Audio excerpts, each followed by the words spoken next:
Auditeurs, téléspectateurs et internautes, mesdames, messieurs, c'est pour moi un réel plaisir de vous savoir nombreux devant vos postes récepteurs pour suivre Asla et nous, une émission que vous portez tellement de considération. Ce samedi 9 décembre 2023, nous venons chez vous avec pour thème « La Bible a-t-elle une suite ?» La Bible a-t-elle une suite? Comme invité, vous le connaissez bien, il s'agit de Charles Mikungilundu qui va répondre à cette question. Bonsoir Papa Charles, que Dieu vous bénisse abondamment.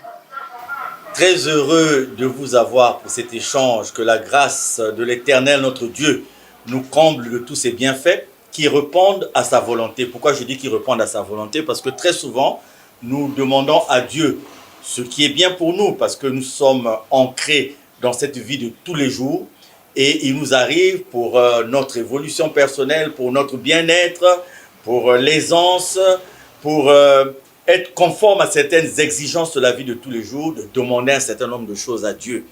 Et je dis que Dieu nous accorde ce qui répond à sa volonté. Parce que tout ce que nous demandons à Dieu, forcément, Dieu qui maîtrise le destin, la vie de chacun de nous, sait ce qui est bien et ce qui n'est pas bien. C'est la raison pour laquelle ce soir, je dis une fois de plus, que Dieu nous comble de tous ses bienfaits, de ses grâces, et que Dieu puisse répondre à toutes nos doléances, principalement et prioritairement celles qui répondent à sa volonté. En tout cas, je suis très heureux parce que vous avez remarqué, que ce soit par le biais des rediffusions, que ce soit par le biais de ce que nous faisons ce soir, que nous avons amorcé une autre étape. Nous avons pendant longtemps discuté des thèmes, des détails qui concernent l'intimité de chacun de nous avec Dieu. Nous avons parlé du comportement, nous avons parlé de la véritable communion avec Dieu. Et aujourd'hui, nous voulons revenir à des choses essentielles qui concernent Dieu, qui concernent sa marche réelle avec le monde. Alors, souffrez avec votre permission, madame la journaliste, que en me servant de deux ouvrages, parce que ce sont les deux ouvrages qui vont nous guider tout au long de cet échange. Le premier, c'est cet ouvrage d'Herbert Vollmann, donc « Questions religieuses sous un jour nouveau ». J'étais à Abidjan le 14 septembre 2019. J'étais à Abidjan. J'étais dans un petit ennui dans l'espace qui m'avait été accordé. Et je me suis dit, je vais sortir. Et cette sortie m'a conduit jusqu'au plateau à Abidjan. Et je suis allé dans cette grande bibliothèque que tout le monde connaît à Abidjan. Et je suis tombé sur cet ouvrage. Et quand je me suis mis à parcourir cet ouvrage, cela a rejoint des enseignements que j'avais déjà et pour lesquels j'avais besoin d'un certain nombre d'arguments. Et je suis tombé sur cet ouvrage d'Herbert Vollmann. Qui est-il? Il est dit ici que c'est un auteur allemand, né en 1903 et mort en 1999. De formation commerciale dans l'industrie, il consacra sa vie à la spiritualité. Il écrivit de nombreux ouvrages qui sont traduits et diffusés dans plusieurs pays par le Stiftung Grasbotschaft, je ne sais pas très bien prononcer l'allemand, une fondation Le Monde reconnue d'utilité publique. Donc, il ne s'agit pas de n'importe qui. Alors, nous avons amorcé une nouvelle étape. Nous avons parlé de la cupidité, nous avons parlé du bien mal acquis, nous avons parlé du mariage, nous avons parlé d'un certain nombre de choses, d'une importance capitale pour notre relation avec Dieu. Aujourd'hui, nous voulons parler de Dieu en tant que tel, ce que Herbert Vollmann résume en disant « Questions religieuses sous un jour nouveau ». Pourquoi? Voyez, madame la journaliste, quand nous abordons un certain nombre de thèmes qui touchent la nature de Dieu, les gens ont tendance à nous dire, écoutez, nous allons à l'église tous les jours, nous allons dans les lieux de prière tous les dimanches, alors ça nous suffit. La relation avec Dieu nous suffit, nous savons comment faire pour être en relation avec Dieu, nous savons comment faire pour être en communion avec Dieu. Pourquoi nous soulever aujourd'hui des thèmes qui quelque part n'ont rien à voir avec notre intimité avec Dieu? C'est la même question que les gens avaient posée du temps des pharisiens. Alors, les pharisiens avaient les synagogues, les gens fréquentaient les synagogues, ils connaissaient le décalogue, ils connaissaient la loi, ils connaissaient la Torah. Mais Jésus vient et ceux qui connaissaient la parole de Dieu ne vont pas reconnaître Jésus. À l'époque aussi, on pouvait se dire, mais pourtant les gens vont à l'église, ils fréquentent les synagogues. Pourquoi fallait-il alors parler du Fils de l'homme? Pourquoi fallait-il parler du Messie alors que le Messie est annoncé dans la parole? C'est-à-dire que cette Torah, cette parole qui est exploitée par les gens à cette époque, Jésus s'y trouvait. Donc c'est comme aujourd'hui, les gens vont dire, pourquoi vous allez nous soulever ce débat alors que nous allons dans les églises, nous fréquentons les synagogues? Alors souffrez, avant que je ne termine avec cette introduction, que je puisse prendre ce que Herbert Volman dit, ce que nous savons. Beaucoup d'hommes de Dieu le savent, beaucoup de femmes de Dieu le savent, mais à cause de la routine, vous avez suivi dans la bande-annonce Théophile Obenga, cet éminent professeur qui dit qui parle de peau de chagrin, qui parle de coquille vide, qui parle, en parlant de l'église, de la religion, aujourd'hui on dit, on tourne en rond. Et cela me ramène à un pasteur ici qui avait une émission, Le Vin Nouveau, parce qu'il avait trouvé que les hommes de Dieu n'avaient plus rien à apprendre au peuple de Dieu.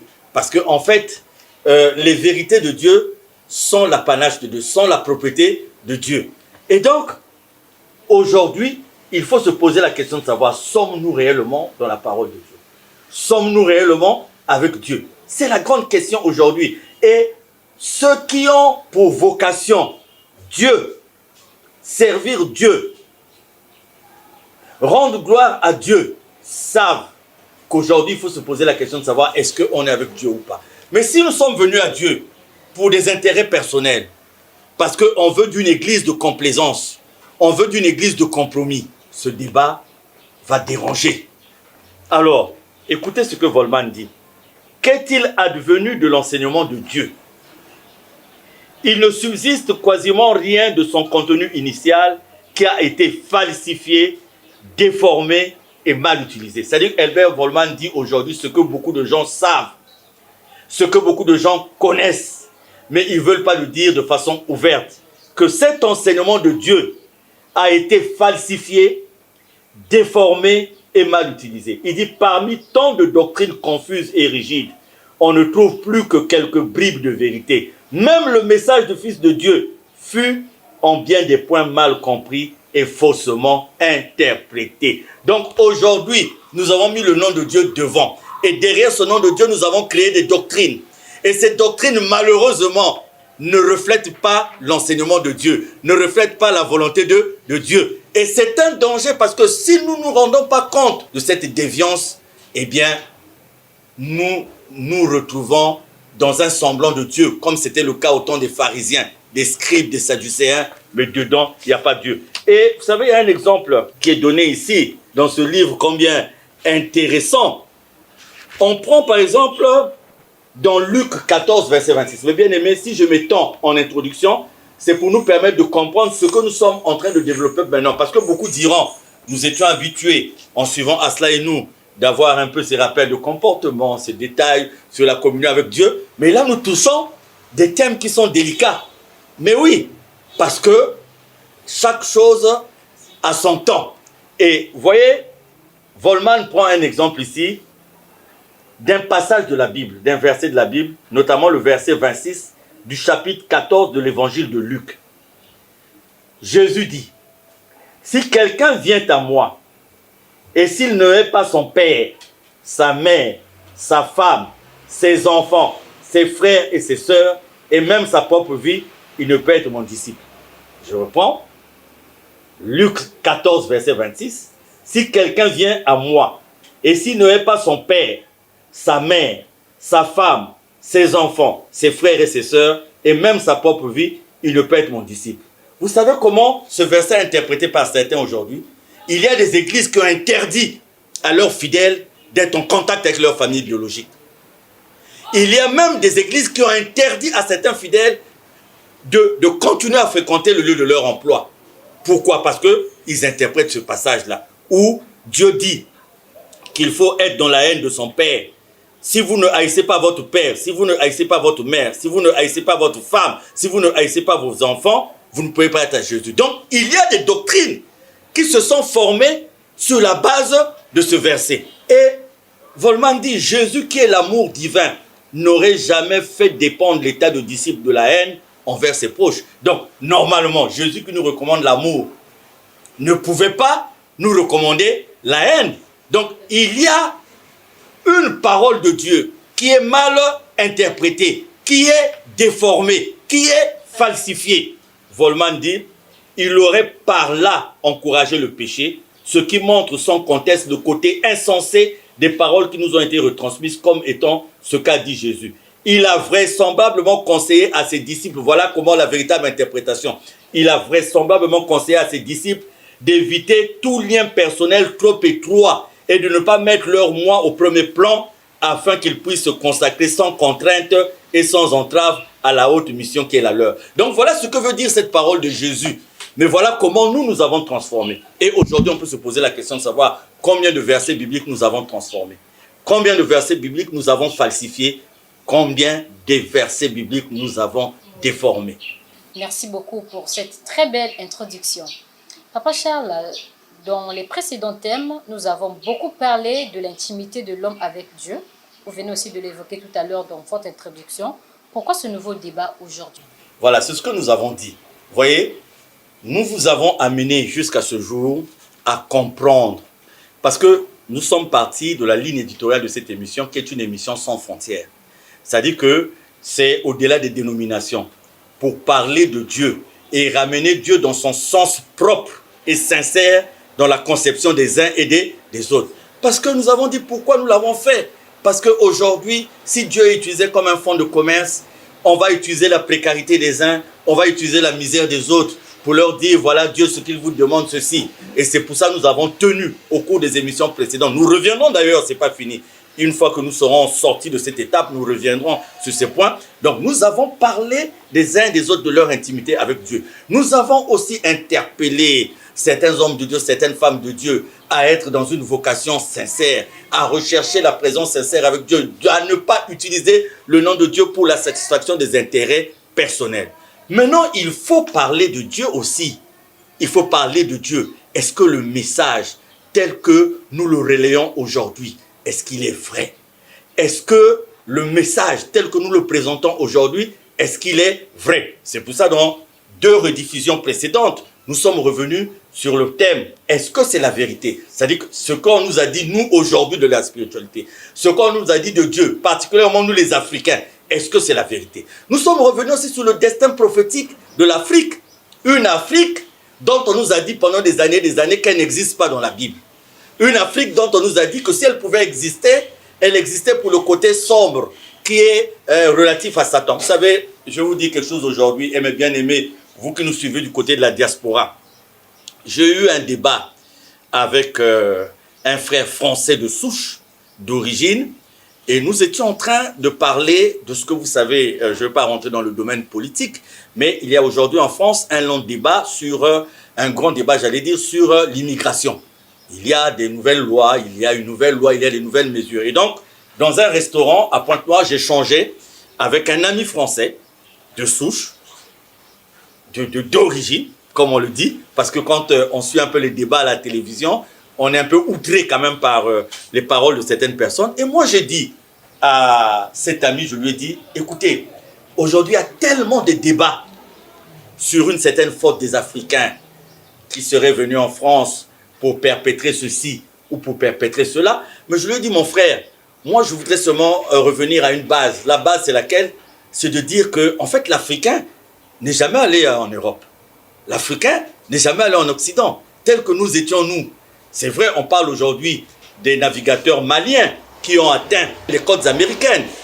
Parce que jusqu'à présent, vous avez dit qu'il n'y avait pas, parmi les Africains, il n'y avait pas de grands navigateurs, il n'y avait pas de grands guerriers. Mais l'histoire est en train de nous sortir aussi le fait que nous avions quand même des grands navigateurs qui sont allés, qui ont atteint les côtes des Amériques. Aujourd'hui, quand vous allez, on vous parle de Freetown, on vous parle de Libreville, on vous parle des villes où les esclaves se sont affranchis de liberté. Quand vous allez vous retrouver certaines familles de Souza et tout ça au Bénin, on vous parle de retour des esclaves. Vous voyez, partir des Amériques et revenir en Afrique nécessitait des talents de navigation. Et pas seulement des talents de navigation, mais des équipements aussi adéquats. Alors, ce côté-là, quand on vous dit que les esclaves sont revenus, on ne vous dit pas comment ils ont fait pour revenir. S'ils sont revenus, donc ça veut dire que parmi eux, il y avait des compétents, il y avait des intelligents. Donc, j'ai dit à cet ami, en fait, dans le débat là, il y a quelque chose que vous ignorez parce que peut-être l'Africain n'a pas le courage de vous le dire. Le problème sur lequel c'est que c'est vous qui êtes venu en Afrique. C'est vous qui êtes venu en Afrique.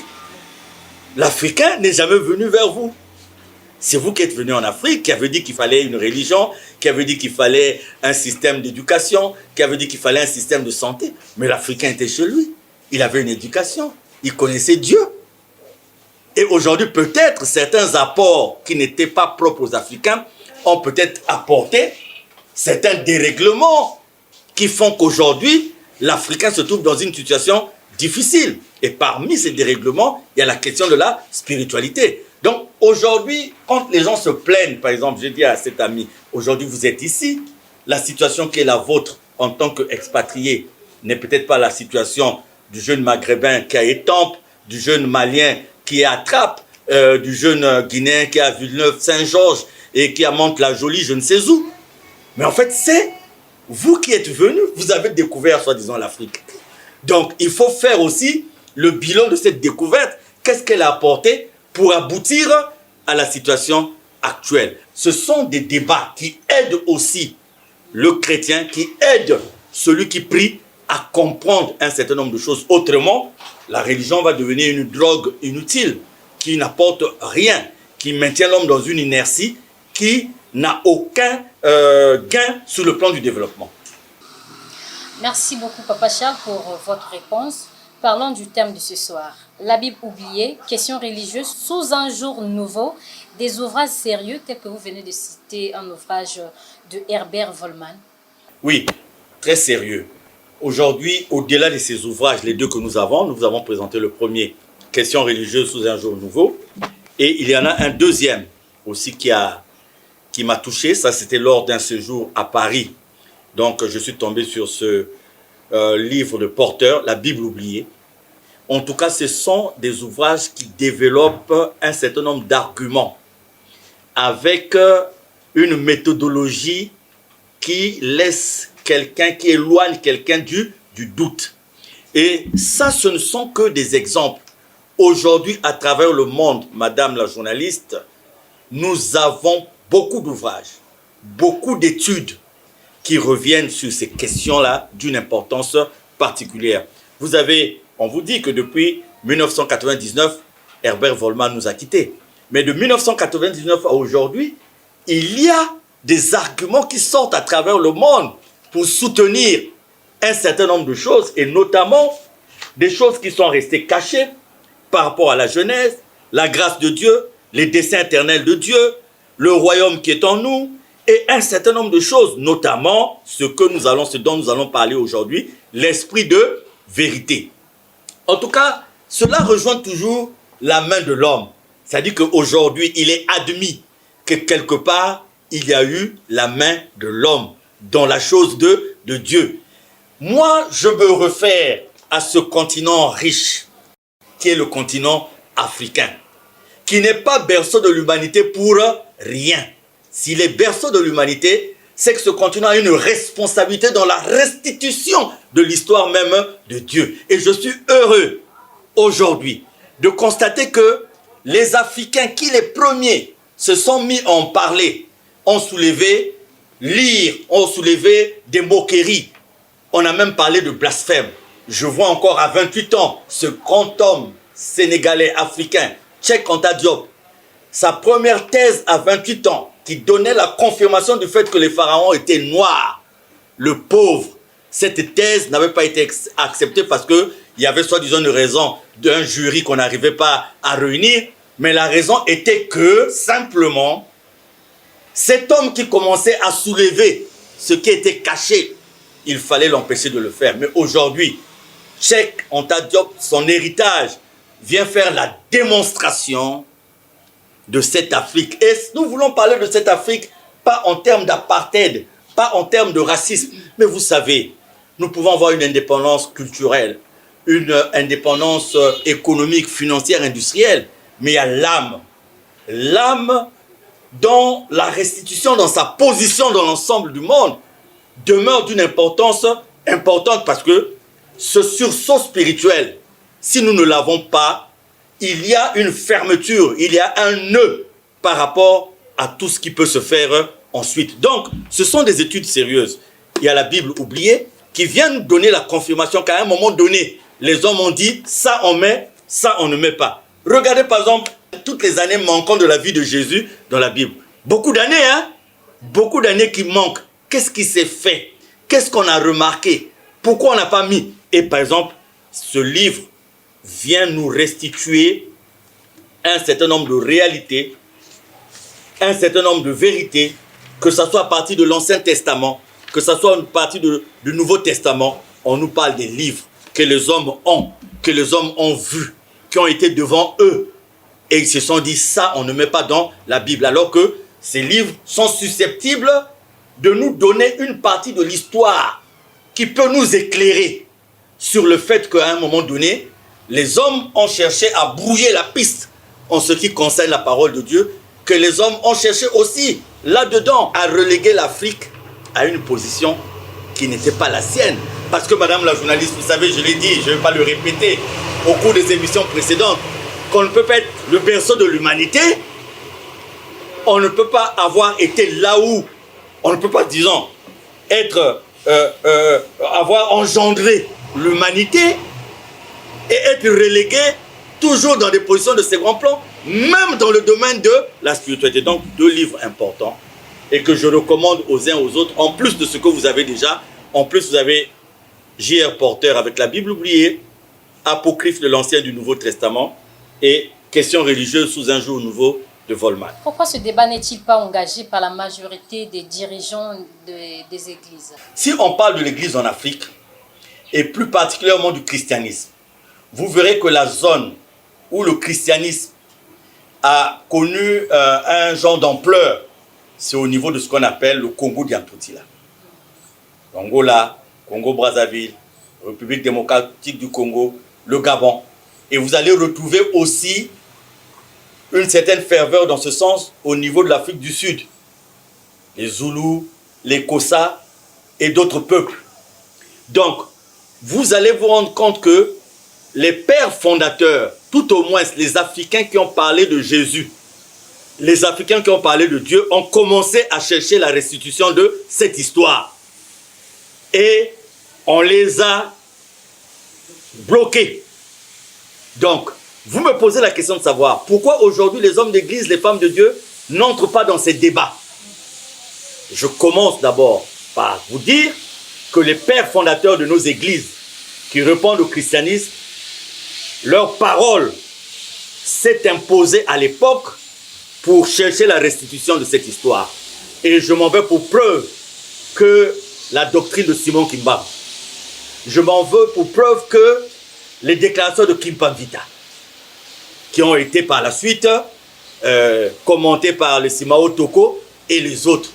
Kimpa Vita parle même de la deuxième venue du Christ. Et là, dans la Bible oubliée, on nous parle de la deuxième venue du Christ. Mais Kimpa Vita l'annonce, elle finit sa vie sur un bûcher. Simon Kimbangu parle de Kwatulendo, c'est-à-dire du retour du grand roi divin. Et il a fini sa vie aussi là où nous connaissons. Et il y a Guy-Émile Loufoy, Seti Kwabo, qui parle des vérités divines de l'heure. Et nous connaissons ce à quoi il est soumis aujourd'hui. Donc, les véritables pères fondateurs des églises sur la base du christianisme en Afrique ont commencé par le dire. Maintenant, pourquoi aujourd'hui nous ne le disons pas, ou nous avons peur de le dire, ou nous avons honte de le dire? Mais le professeur Théophile Obenga répond que est-ce qu'il y a encore quelque chose dans l'église d'aujourd'hui? Est-ce que les vocations sont encore les mêmes? Parce qu'aujourd'hui, madame, si vous avez peur de perdre des fidèles, vous dites que vous allez engager tel débat que vous serez incapable de soutenir. Cela vous conduira à perdre des fidèles. À quoi bon introduire des sujets aussi délicats? Vous allez maintenir vos fidèles dans des sujets de la prospérité, des maris de nuit, du mariage, du visa, du boulot. C'est comme à l'époque des pharisiens, ça tourne en rond. Et quand Jésus arrive avec les pharisiens, il dit regardez des tombeaux blanchis. Donc les gens ne peuvent pas engager ce débat. Si vous trouvez un homme de Dieu qui engage ce débat, et dont l'église est toujours remplie, dont les fidèles ne font que venir, ça veut dire que cet homme de Dieu, sa priorité, ce n'est pas les besoins mondains, ce n'est pas les besoins de tous les jours qui sont peut-être importants, mais sa priorité c'est de mettre l'homme devant Dieu, amener l'homme à connaître Dieu. Et si vous voyez les gens fréquenter des églises où on parle de thèmes aussi délicats, des thèmes aussi importants, c'est qu'ils sont venus chercher à rencontrer Dieu en esprit et en vérité. Pas comme cette femme qui me dit « Ah vraiment, Dieu merci, j'ai jeûné pendant 2 semaines et mon mari a fini par chasser la femme de la maison, a fini par chasser les enfants de la maison, donc je suis rentré de la maison, alléluia. » Non, ce n'est pas ce genre d'église, ce n'est pas ce genre de prière. La Trinité, la Torah et la Bible, Papa Charles, un mot là-dessus. En fait, dans ce débat-là, il faut partir dans un certain nombre de compréhensions. Vous avez aujourd'hui la Torah, le Pentateuque, les 5 premiers livres. Vous avez les prophètes. C'est-à-dire que vous faites la différence entre la Torah et l'ensemble de la Bible. Vous allez comprendre aujourd'hui que les Juifs, le judaïsme par exemple, ne connaît pas le Nouveau Testament. Mais par contre, le christianisme prend en compte et l'Ancien Testament et le Nouveau Testament. Donc, vous avez le judaïsme qui aujourd'hui, bien que l'Ancien Testament annonce l'arrivée du Messie, mais eux, ils n'ont jamais cru en Jésus. Aujourd'hui, nous savons ce qui se passe entre Israël et Palestine. On parle d'Israël en tant que Dieu. Mais il y a une forte communauté dans le monde qui parle de Dieu en tant que Jésus. Et qui reconnaît cette trinité de Dieu le Père, Dieu le Fils, Dieu le Saint-Esprit qui forment une seule et même personne. Ce qui n'est pas le cas, par exemple, aujourd'hui pour le judaïsme, bien que étant dans le monothéisme. Mais le monothéisme, en ce qui concerne le christianisme, se révèle dans 3 entités dans une seule et même personne, c'est-à-dire Dieu le Père, Dieu le Fils et Dieu le Saint-Esprit. Dieu le Père qui dit au commencement était la parole. Et donc, il y a ces temps des patriarches, il y a ces temps prophétiques qui sont annoncés, recensés par l'Ancien Testament. Et puis, il y a les temps messianiques, le temps de Jésus, annoncé par le Nouveau Testament. Mais que ça soit Dieu le Père, que ça soit Dieu le Fils, que ça soit Dieu l'Esprit, c'est la Trinité, c'est un même Dieu. Dieu dit au début, ceux qui, parce qu'aujourd'hui il y a ceux qui ne reconnaissent pas la Trinité, mais quand on reste dans la Bible, on peut même être idiot. Et en cherchant à être idiot, on arrive à lire le livre de Genèse, on dit, Dieu dit, faisons l'homme à notre image et à notre ressemblance. Dieu aurait pu dire, je fais l'homme, à mon image et à ma ressemblance. Mais Dieu dit, faisons l'homme à notre image et à notre ressemblance. Faisons, c'est le pluriel.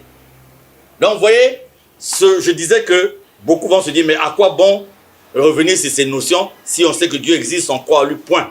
Je dis que ce sont des notions d'une importance capitale dans notre compréhension de Dieu. L'Esprit Saint a été donné aux disciples le jour de la Pentecôte. Pourquoi parler encore de l'Esprit de vérité? Si nous disons est-ce que la Bible a une suite, c'est parce que nous avons fait une analyse bête et simple. Bon, une analyse qui engage un débat. C'est le bien fondé de cette émission. Nous avons l'Ancien Testament focalisé autour de Dieu. Au commencement était la parole. Nous avons Dieu le Père. Dieu a tant aimé le monde qu'il a envoyé son Fils unique afin que quiconque croit en lui puisse avoir la vie éternelle. Jésus. Donc nous avons Jésus. Jésus est annoncé dans l'Ancien Testament. Mais nous avons aussi, dans Jean 16, de 10 à 15, le même Jésus qui dit, nous allons revenir sur ça tout à l'heure, et permettez-moi, madame la journaliste, de rentrer encore dans le livre d'Herbert Volman. C'est-à-dire que ce que nous avons voulu expliquer aux gens, et ce que nous voulons expliquer aujourd'hui, c'est ceci. On leur pose la question de savoir, est-ce que la Bible s'arrête là? Est-ce que la Bible s'arrête à l'Ancien Testament? Est-ce que la Bible s'arrête au Nouveau Testament? Parce que l'Ancien Testament nous parle de Dieu le Père, qui parle à travers les patriarches, à travers les prophètes. L'Ancien Testament nous parle de Jésus. Et après, avec les actes, les évangiles. Mais les évangiles nous parlent de Jésus. Ce sont les actes des apôtres qui nous parlent maintenant de l'action des apôtres à qui Jésus recommande une certaine mission. Mais pour que nous rentrions, parce que vous m'avez dit, l'Esprit Saint, c'est ce que beaucoup de gens disent. Beaucoup de gens disent que la troisième entité de la Trinité, l'Esprit Saint, l'Esprit de vérité, correspond donc à cette effusion de l'Esprit Saint le jour de la Pentecôte. Donc les gens disent, ce temps, ce ministère de l'Esprit de vérité était déjà arrivé le jour de la Pentecôte. Pour nous permettre de mieux comprendre, nous allons repartir dans Herbert Volman et c'est le but du débat que nous engageons aujourd'hui. Est-ce que la Bible a une suite?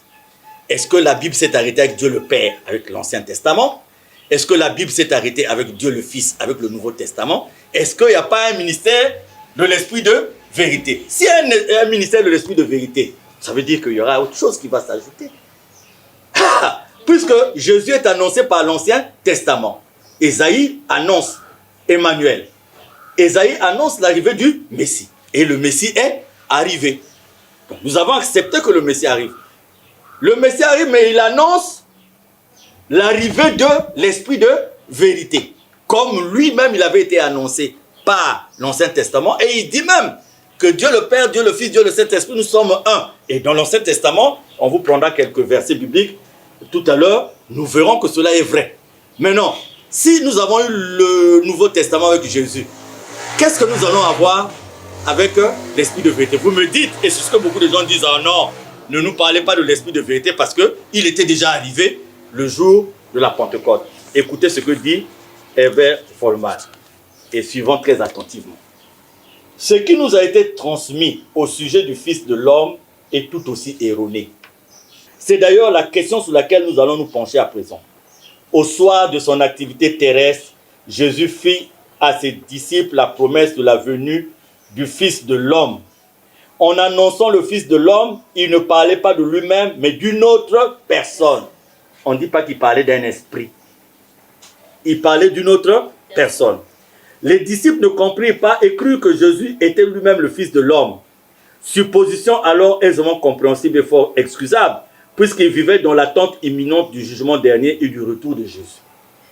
À peine Jésus avait-il fait part à l'humanité de cette prophétie de la plus haute importance, que déjà s'ancrait la base d'une erreur lourde de conséquences. Suivons très bien, une erreur lourde de conséquences. Cette erreur fut retransmise et finalement incorporée dans les évangiles. Voilà pourquoi les évangiles renferment maintes expressions fausses ou de moins obscures se rapportant à la notion de Fils de l'homme, alors que Jésus, qui s'exprimait de façon simple et claire, ne les aurait jamais employés. Il y en a qui commencent déjà à se retourner sur leur fauteuil et tout. Poursuivons. C'est un débat. Le débat, il est ouvert. Nous disons ce que nous rapportons comme analyse, en mettant à votre disposition un certain nombre d'arguments. Mais nous avons aussi besoin de votre argumentation, parce qu'il s'agit de débattre d'une question capitale. Il poursuit. Jésus annonce clairement la venue d'un deuxième envoyé de Dieu. Cependant, dans Jean 16, de 7 à 8, suivant dans Jean 16, de 7 à 8. Cependant, je vous dis la vérité. Il vous est avantageux que je m'en aille, car si je ne m'en vais pas, le consolateur ne viendra pas vers vous. Mais si je m'en vais, je vous l'enverrai. Et quand il sera venu, il convaincra le monde en ce qui concerne le péché, la justice et le jugement. On poursuit. J'ai encore beaucoup de choses à vous dire. Ça, c'est Jésus qui parle. C'est dans la Bible que nous avons tous. Mais vous ne pouvez pas les porter maintenant. Quand le consolateur sera venu, l'Esprit de vérité, il vous conduira dans toute la vérité, car il ne parlera pas de lui-même. Il me glorifiera, parce qu'il prendra de ce qui est à moi et vous l'annoncera. Tout ce que le Père a est à moi. C'est pourquoi j'ai dit qu'il prendra de ce qui est à moi et qu'il vous l'annoncera.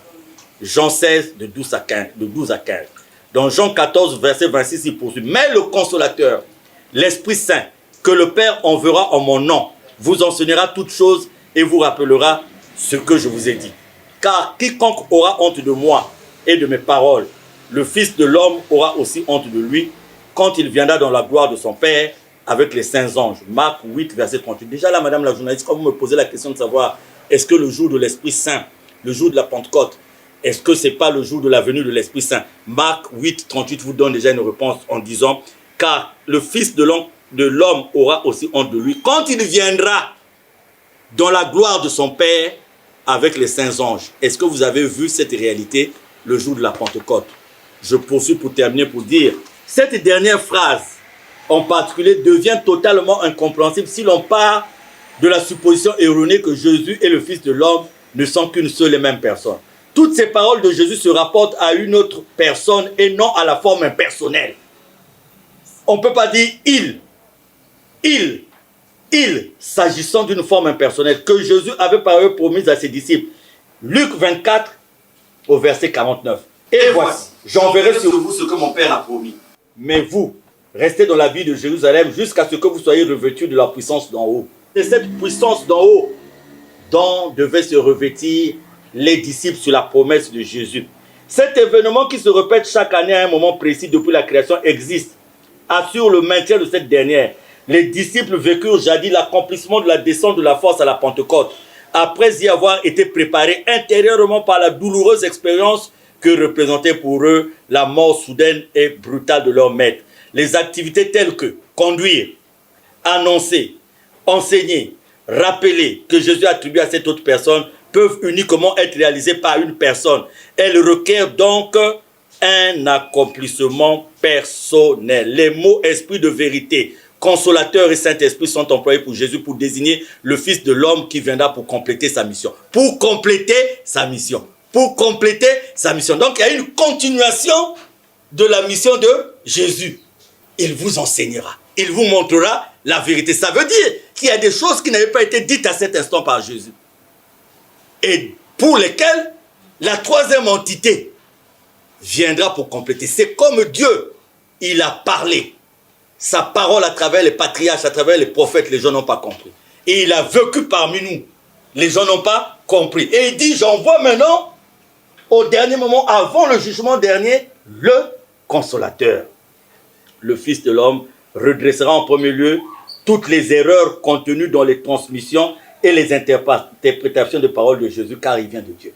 Donc, l'esprit de vérité vient en premier lieu pour redresser toutes les erreurs contenues dans les transmissions et les interprétations des paroles de Jésus. Donc, je crois que là, Madame la journaliste, à travers Herbert Volman, à travers les paroles de Dieu, de Jésus lui-même, nous avons démontré que l'effusion de l'Esprit Saint, le jour de la Pentecôte, n'est pas comparable à l'esprit de vérité parce que il y a d'un côté une forme impersonnelle et d'un autre côté une forme personnelle. Pensez-vous qu'il existe une différence entre l'Esprit Saint et l'Esprit de vérité? Mais c'est ce qu'on venait de nous expliquer. Quand vous voyez même dans l'histoire de la Bible, l'Esprit Saint, il existe depuis longtemps. L'Esprit Saint était à l'époque de l'Ancien Testament présent dans le monde et a toujours été comme la troisième personne de la Trinité divine. Donc, on peut prendre dans Nombre 27, dans l'Ancien Testament, dans Nombre 27, au verset 18, l'Éternel dit à Moïse, « Prends Josué, fils de Nun, homme en qui réside l'Esprit, et tu poseras ta main sur lui. » Homme en qui réside l'Esprit. Donc là, nous avons déjà l'Ancien Testament qui nous parle de l'Esprit. Si on part dans 1 Samuel 16, au verset 13, Samuel prit la corne pleine d'huile et il en oignit David en présence de sa famille. L'Esprit de l'Éternel tomba sur David.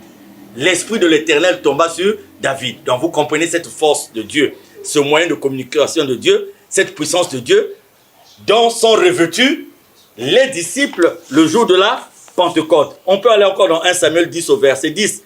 Lorsqu'ils arrivèrent à Gibéa, voici une troupe des prophètes vint à sa rencontre.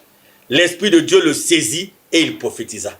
L'Esprit de Dieu le saisit et il prophétisa. Donc l'Esprit Saint existe depuis l'Ancien Testament comme cette communication puissante qui nous permet, par l'aide de Dieu, avec la puissance de Dieu, il nous régénère, il vient habiter en nous, il restreint notre nature pécheresse et nous rend capables de servir Dieu. Il est tout à fait dans cette forme impersonnelle, différent de l'esprit de vérité à qui Jésus donne une forme personnelle en l'appelant le consolateur.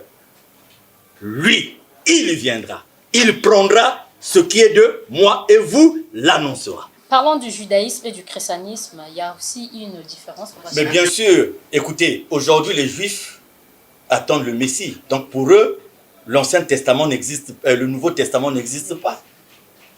Aujourd'hui, les chrétiens risquent de commettre la même erreur. S'ils continuent à nier l'esprit de vérité en tant que personne, en tant que continuateur de la mission de Jésus, eh bien, ils seront comme les Juifs dans le judaïsme qui continuent d'attendre l'arrivée du Messie qui était déjà parmi eux, qui était avec eux. Et donc nous avons le judaïsme qui attend le Messie. Et nous avons aujourd'hui le christianisme qui attend l'esprit de vérité et qui dit que l'esprit de vérité serait déjà arrivé. Mais madame la journaliste, vous allez voir l'apôtre Paul, si l'Esprit Saint, l'effusion de l'Esprit Saint le jour de la Pentecôte correspond véritablement à l'arrivée de l'Esprit Saint, nous devions le vivre dans les actes des apôtres en tant que personne.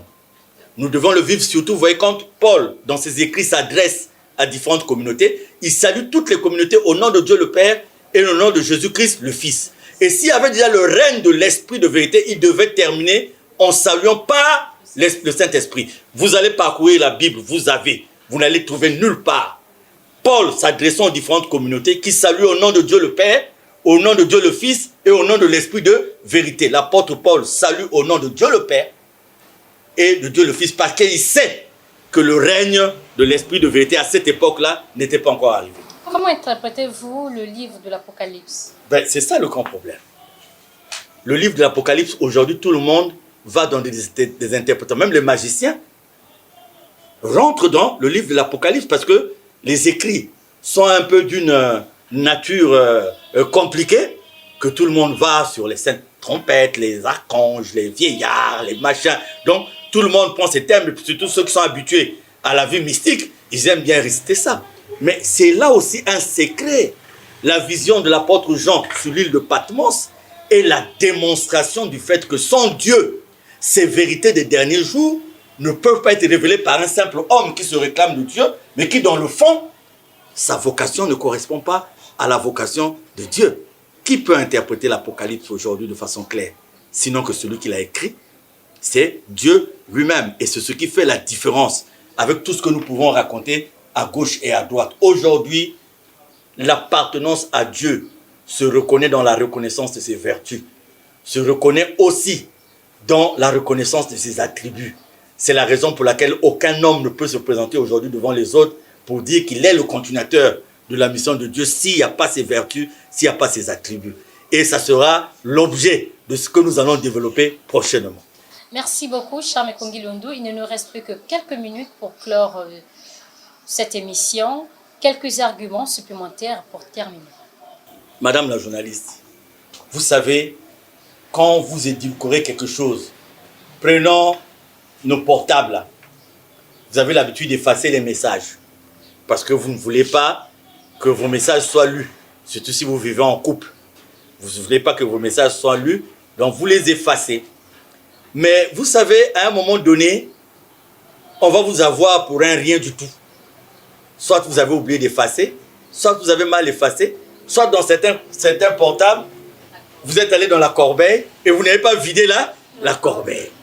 Nous sommes dans la même situation aujourd'hui où on a voulu enlever un certain nombre de réalités de la parole de Dieu. Et l'homme a voulu prendre comme la place de Dieu. Mais vous savez que quand ces débats apparaissent, il faut se poser la question aussi sur le temps de la fin.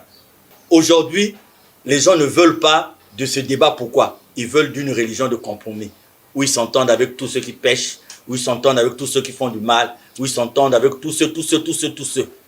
Et plus ils s'éloignent de Dieu, plus ils sont en train d'égarer les gens, ils gagnent de l'argent, ils gagnent des honneurs sur ça, ça les arrange. Mais à un moment donné, Dieu sonne la fin de la récréation. Il faut bien revenir sur ces réalités. Moi, j'encourage les hommes de Dieu, les femmes de Dieu en Afrique, de se poser ces questions-là. Est-ce que ce qui nous a été dit jusqu'à présent est réellement la vérité? Si ce n'est pas la vérité, pourquoi les hommes l'ont fait? Et en ce qui concerne les arguments, vous avez vu qu'aujourd'hui, nous n'avons mis aucun insert. Parce que le thème qui va suivre, nous allons moins parler pour mettre à la disposition des gens des études qui ont été faites à travers le monde et qui prouvent qu'à un moment donné de l'histoire, il y a eu la main de Dieu dans ce qui est de Dieu. Mais que la Bible doit avoir une suite.